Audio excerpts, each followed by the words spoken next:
So if someone asked me, should I watch the movie If, my response would be, well, you can if you want, but it's pretty boring.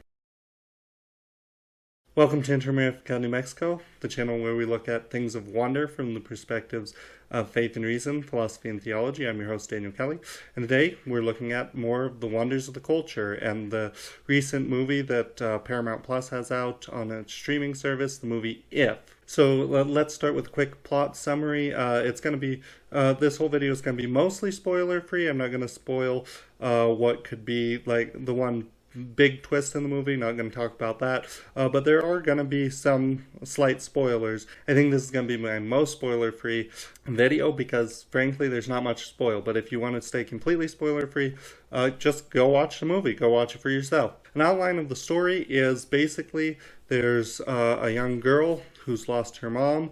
It's never explained how, but some kind of sickness, and her dad is going through some what looks like major heart surgery, or maybe it's minor heart surgery, not clear, but he's going through heart surgery, and any heart surgery is major.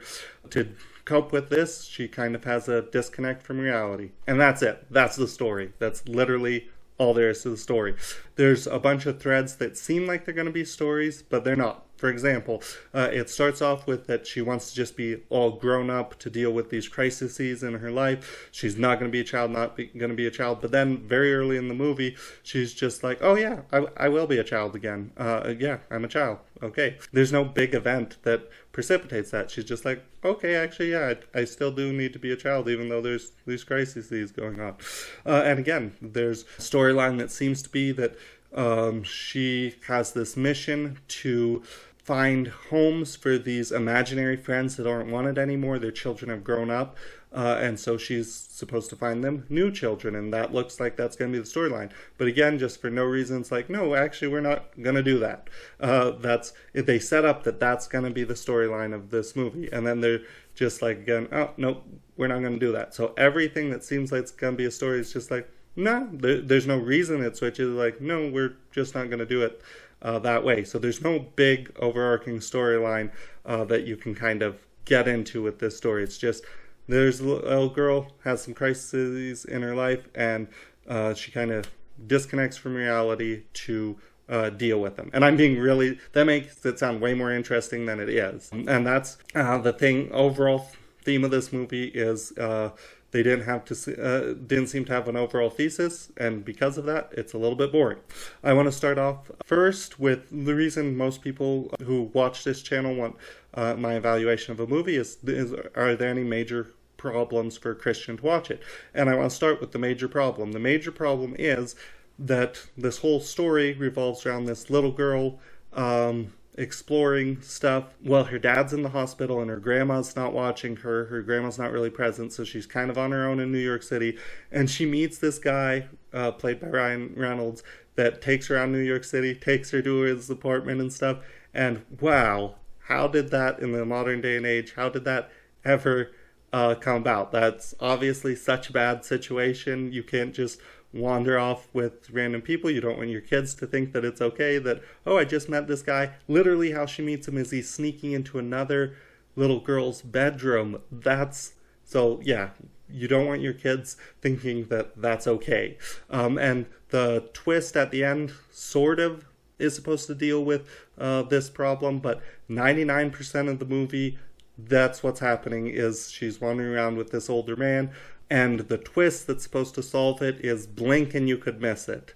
So I don't think that, so that's the major problem with the story. But if you just set that aside and say, okay, we're just gonna suspend a disbelief and we'll explain to our kids that that's not okay. Okay, well, that's the only major problem. I don't think there's any other problems for a Christian audience.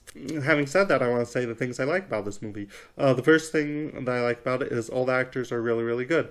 Kaylee Fleming, the protagonist, the main little girl, she's actually like 17, but she's playing a 12-year-old. She does a really, really good job.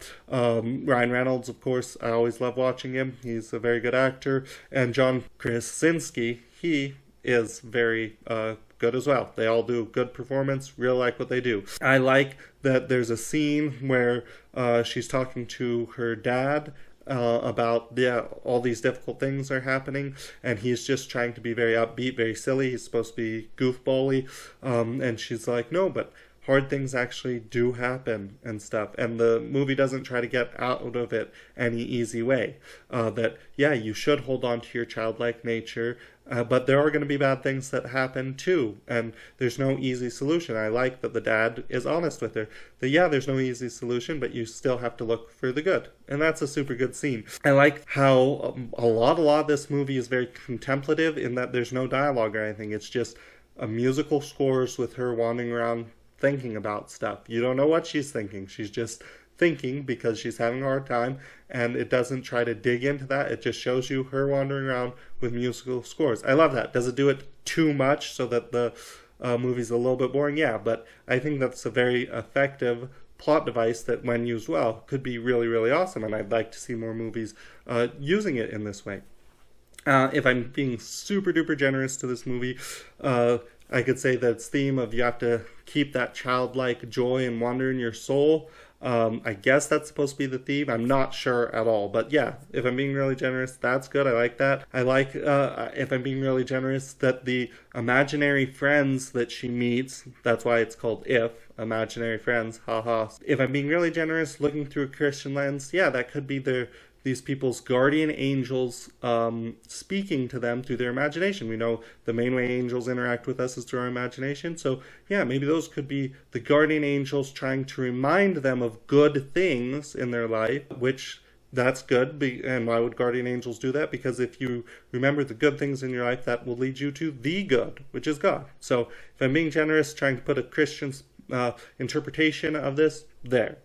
So those are the good things. The not too good things about this movie is that it's really, really boring. What little story there is, and there's very little, moves at a glacially slow pace. Nothing really happens through most of the movie. There's no big revelations. There's nothing that moves the story along. That's because there is not much of a storyline. Another thing I don't like is, who is this supposed to be for? Is it supposed to be for kids? You would think that because there's these animated imaginary friends and there's a child protagonist and all that kind of fun stuff, but a kid's gonna get bored by these artistic tricks of like the long music and all this stuff right away, and they're not going to understand some of the other stuff. And you can talk to your kids about it like you should, but it seems for movie made for kids doesn't really seem to have much that will grab a kid to stay in it. And the next thing I don't really like about it is, what is the overall point? What's the thesis of this?